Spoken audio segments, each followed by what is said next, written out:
What was your reaction, Willie, when you heard about the Mauri meetup? Oh, well, you know, initially it sounds a bit crackpot, but after talking with... No, seriously, but Kepa's a bloke who's been involved in this sort of mahi for a long time.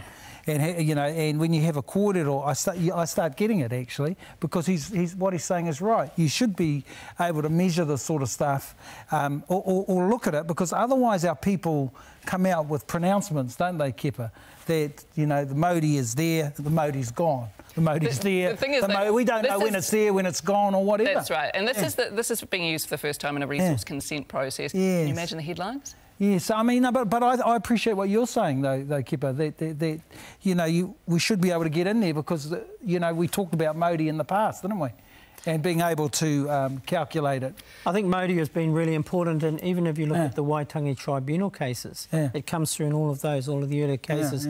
But the thing about it is, when the Rena ran aground, that diminished the Mauri. But even the clean-up effort is diminishing Mauri.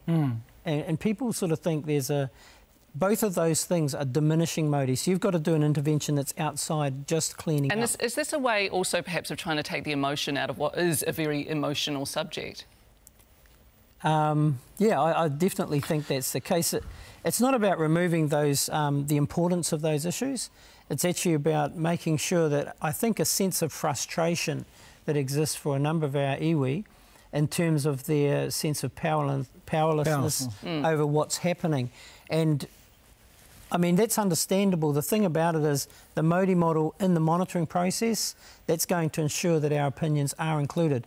And we're not putting that there just for Te Arawa, it's there for all of the iwi that have been impacted. I guess for some, though, who you know, listening to us right now and who feel that the REC should go, are going to feel that this sort of supports the wrong argument. Well, what's the Mauri worth, you see? That's why the park negotiators will say, well, that's got to be worth something, Kepa. How do we buy off the tribe?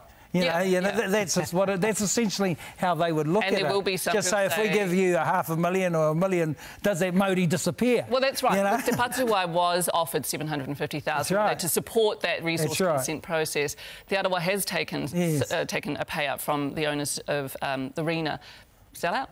Well, other tribes will probably see them as sellouts. I have no doubt about it, because, you know, you look at Ngaitarangi, Charlie Tawhio and them, they're all running a very staunch line. I admire what they're doing down there.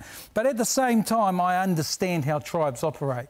You know, your tribe's a classic example, Ngaitahu. When everybody talked about having an accord and unity over the water kaupapa, Mark Solomon said, we'll do whatever we like with the Crown. You know, they're always open to deals. So you could say sellout. On the other hand, you could say practice. You could say pragmatist, because I understand what Te Arawa is doing. If they don't do a deal, then you get nothing. And why walk away with nothing? And other groups are starting to look at it too. You know, Māori are always under constant pressure to do deals with the Crown. It's a terrible dilemma. But is there a risk that these iwi are running right now, then, do you think, Willie, that we'll get to this submission stage or close, we'll get the decision in September, and Te Patuai, for example, will have said no to $750,000 and they'll get nothing? Well, that's the danger, you see, is what price principle? What price, you know, when do we exercise pragmatism? Now, for the last 30 years, I suppose, we've exercised pragmatism in the fisheries area, in the treaty settlements area, in the Crown Forest Rentals area. You name it, we exercise pragmatism. We compromise. There's hapu scraps. There's individuals who go to war. This is another. We do actually know we actually have to wrap. Sorry, gentlemen. I just want to very quickly ask you, though. Kepa, Joe, in our story said, you know, it's now an integral part of the reef. This REC, can it improve the Mauri of the reef to have it there ultimately in the long run?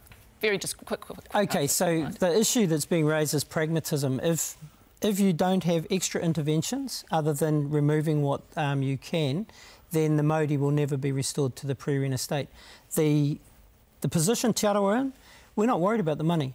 That money is to facilitate a research institute that is going to give us the understanding that allows us to make the best decisions about how to restore that Mauri. So suggesting otherwise is actually not understanding the situation. Right. We do have to leave it there, but great discussion. Thank you both this morning. That's Dr. Kepa Morgan and, of course, Willie Jackson.